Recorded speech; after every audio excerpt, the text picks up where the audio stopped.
This is Bargist. Epo mbe wa mbe o. Epo mbe wa mbe o. Mbe is tortoise. Epo mbe what are you singing, abeg? This Yoruba. Epo mbe wa mbe o. Which you dey sing for now? Epo mbe wa mbe o. My favorite part. Aya mi o ja. Oh eh. And this is what this girl sang in that song now. Mocheda. Ayami Mocheda. Láti bíbẹ́jọ́. Epo mbe. Epo mbe wa mbe. Not be so Mocheda take sing, I'm sure. It's the demise this of Queen Elizabeth that is making me not Mocheda song. She sang it in the yes, she adapted the song and sang it. But this is culture here. You say it's Queen Elizabeth. Queen Elizabeth's demise that is getting me emotional because I want to connect to culture. You know, culture is the total way of life of the people. So I'm looking at the culture of the Yoruba people and I am expressing myself. Just like I would gladly express myself when I talk about the culture of the Igbo people. You know, culture is who we are. It's okay. You never even drink it. Don't they dry your mouth? Your mouth go they dry. Drink first now. This girl, you're a creep. More drink first. Welcome to Bargist, guys. The radio best is Jasmine Roberts and I'll get chicks in the bar. The way you say my name, I want to sing throughout this week.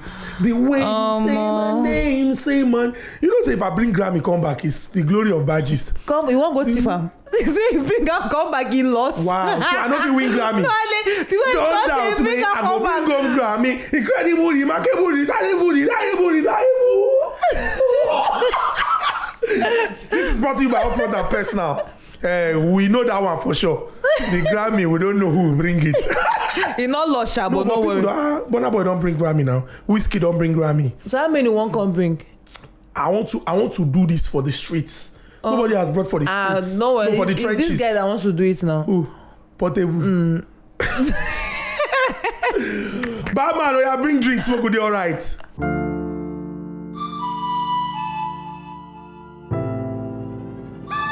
Setbacks, they are not new to us. Nothing under the sun shakes us anymore. Years ago, we had to start all over again. It was tough, but we rebuilt every patch from scratch. We made progress for ourselves, coming back from the impossible. To build our own empires and inspire generations to progress. Our fathers never gave up, nor will we. We shall continue to make a resounding name for ourselves and those that come after us. Like our people say, Ife demma, onyeze, ike di n'afage. Abum onyeze, ike nwa bodo, odoziako, ada di orama, ijele, esege, wane, turu golota. Life Continental Lager Beer for progress. This is Bargist. Welcome back to Bargist, guys. The radio besties Jasmine Roberts and Olga Chooks, and we are bringing you all the interesting gist live. We're enjoying ourselves at the bar, and we hope that you're also enjoying yourself. Better enjoy yourself. The special number for today is 210. 210 days since the Academic Staff Union of Universities embarked on industrial action, effectively shutting down academic activities in major universities across the country. Let's say that song where you sing at the beginning. We need song now. Meaning say students don't go get belle finish now. Then they'll come born twins. Because in 2 days time it will be 7 whole months. 7 whole months since our universities, and it's majority of them have been shut. It's gonna end anytime. My dear, it's not gonna end anytime soon. Guess what? The federal government has dragged the Academic Staff Union of Universities before the industrial court, and they are telling the industrial court to look at this situation now and say, workers, go back to work, because this your strike. It be like say the thing no get head. As if it's a federal government, they try settle this matter. Una say una get coconut head, una no one gree.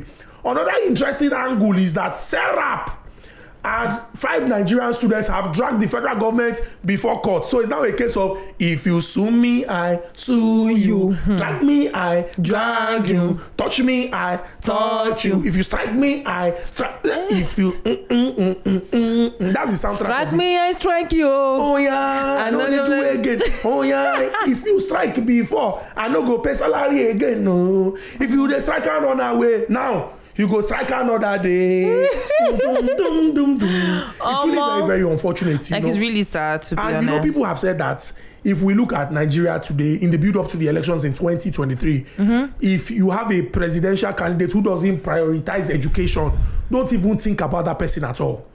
It shows you how. But the thing is, yeah, when during their campaign, whatever, they usually sound and act like they actually prioritize the educational system. But what have we seen now? I'm saying when they are doing their campaign, they act like, oh, education is clinical until they not, because I mean, Buhari did his own now. It's not for you to tell us that education is, because we know education is the bedrock of a nation's development. Now tell us how you are going to improve education. Buhari told us that time now that we will give food to children, we will do this. But they are giving food to children. They are doing photo shoot with 1 egg a day. They are doing photo shoot with them. They're going, you know that those are pictures, man. You go see Banjo.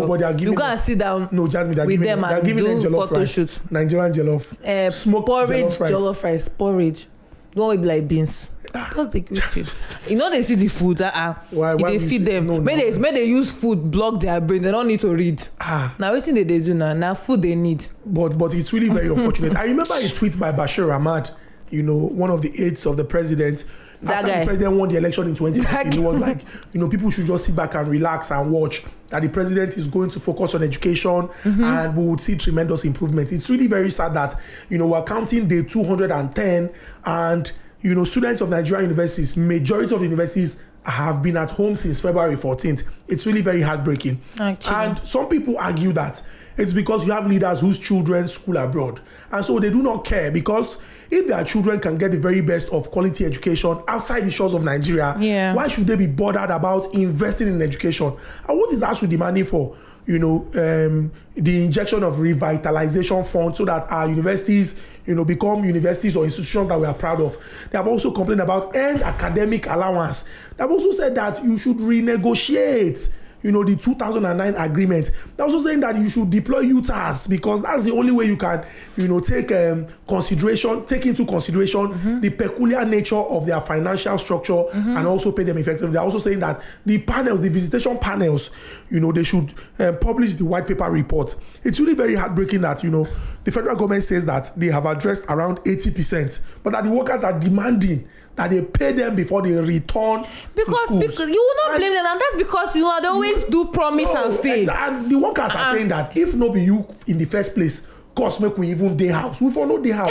We for work. But you know what they say? When two elephants fight, it's the grass that suffers. It's Nigerian students that are suffering. I hope they can resolve this issue and let them go back to school, because 4 years don't they turn to 6 years old. Don't forget that in 2020 they were on strike for 9 whole months. If in 2 days time it is 7 months, let me say that 60 days remain to break that record or to match that record. And the way when this thing they go, when we say federal government don't go court, Serap and students don't go court, this matter don't be like say it go settle anytime soon. Please, you people should settle this matter. In fact, because of this, we are not going to drink again. Don't do that. No, let's not drink now. Now me tell them they brothers and sisters cannot be at home and drinking. I carry go court. Are you happy that schools are on strike? But, are you happy? But why is it? Why? Yeah. Oh yeah, let's only one bottle. Only one bottle today. Now me go drink the one bottle now. No, you can't drink. We'll share it. Why we go share them? I know they share bottle. Join sharing. I know they share bottle. I have mouth infection. I know they share. You won't collect the mouth infection for me. Give me tumbler. I'll pour my own inside tumbler. No, it's not good. It's not good. The tumbler will be so full. The dust to enter inside the tumbler. Cover it for me. I'll use my hand to cover it. Stop that. Okay, you are very greedy. Mama, bring more drinks. Not be we cuckoo strike. More day alright. Yes, no. But it's sad though. Shout out to the ones where they run things. Behind the scene, they know they see you. You they walk, you they try, you they make sure say everything go they okay. Twale we they hear you. This is Bargist. Talking about, you know, disheartening news. Yeah. Yesterday in Enugu, in Njikoka local government area of Anambra State, the senator representing Anambra South Senatorial District, and a member of the YPP, Senator Ifeanyi Ubah's convoy came under attack. Don't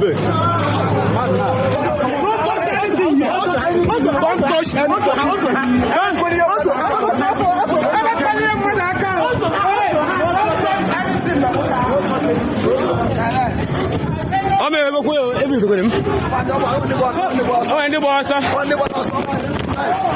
Major attack. In fact, he escaped because even though he was driving in a bulletproof vehicle, he was riddled with bullets.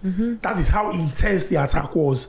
And if you have seen videos of the aftermath of that incident, it's really very gory. Yeah. You know, his aides, security operatives gunned down in broad daylight. Yes. When maybe the sun was not up, but it wasn't dark. Yeah. Because from the videos I saw where, you know, people were just going from one vehicle to the other. It looked like it was in the evening. Yes, in the evening. Yeah. And to have such situation, you know, play out and have somebody, you know, as high up there in politics as a senator, a service senator, nobody is safe. Nobody is safe now. We've actually always known that nobody is safe. But I mean, when we now see cases of these attacks being done at this level, you understand? My dear, it's just crazy. It's really crazy, very crazy, to be honest. You it's know, scary. and I hope that, and this is not saying that the government is treating insecurity with kid gloves. You know, some people might argue, wait now, Jasmine, wait. So people might argue and say, well, if you're not seeing the result, then what exactly are you doing? But truth is, you know, people get comfortable and say, for example, oh, Boko Haram is a problem in the northeast, or banditry or insurgency is a problem in the northwest.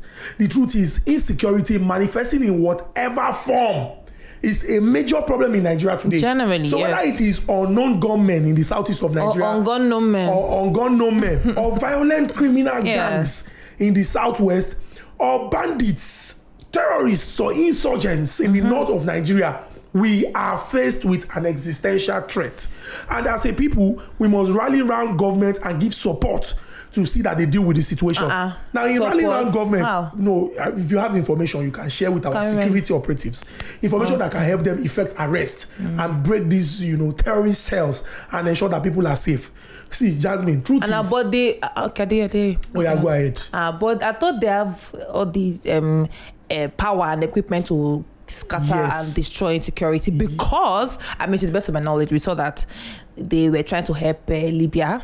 It's not Libya, they wanted to help to fight their own insecurity. Wait now. They were trying to help. They are busy in Niger Republic. Which one? Is it Niger Republic? They wanted to help Niger. They wanted to help them, cars. Give them motor to fight. So I mean, they clearly they have like people that are advising them on how to, you know, how it's best to fight insecurity. So they should use all those their skills and talents to help us and fight it here too. Yes, thank you, Jasmine. Their own time, their turn was almost over. You understand?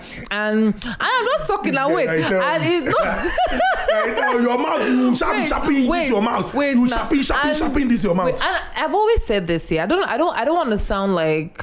I don't know. A broken record. Yeah, or like I'm a bearer of bad news or something. Yeah, but the truth is, it's seeming like it is now a pattern. Yeah, where I've told you this before. Where towards the end of a certain tenure, yeah, major insecurity just embraces Nigeria or encapsulates the nation. You understand? Like towards the end, and it just becomes a part. Like that's what it's either money is missing or lives are being lost or something major is happening in the country. Like towards the end, and I mean, 2023 is just how many months away around from the here? Corner. You get me? And with all these things, it's seeming like it's a pattern right now because this is not the first time something like this is happening. Like towards like the end of a certain tenure, and I know I'm sure a lot of Nigerians see it the way I'm seeing it as well, but. Let's just hope it is not part of whoever's plan. You get me? It is, but I mean, why would Nigerians' lives be like? Why do we see if Nigeria is as safe as it is meant to be? We don't need to the jackpot. Very true. If we are getting everything that we deserve in Nigeria, the basic good life, amenities. You understand? We don't go need to the jackpot. They go.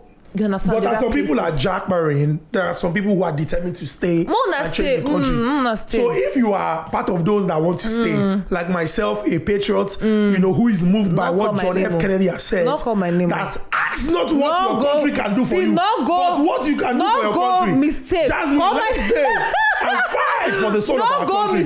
Together, we are going to rescue Nigeria. Together, our country will be great. Who is that? Do not I'm track not her. a Nigerian. We are going to fight soccer. I'm a Nigerian by birth. And I'm not a Nigerian by calling. I'm only I don't used to buy drinks for non-Nigerians. But I'm a Nigerian by birth, not by calling. No. Not by call. I was not so called you will to not be a drink Nigerian beer. No. Because you know I can't know. I have dual citizenship. Because of alcohol. This girl, you are not going. I have dual citizenship. You come alcohol. I was born in Nigeria. That's what made me Nigerian by birth. Okay, Nigerian born. But I'm Canadian by calling. By I was ordained good night, to be a Canadian. This girl, you like wahala. Jesus. Good night, guys. Upfront and personal, world-class business, world-class consultants.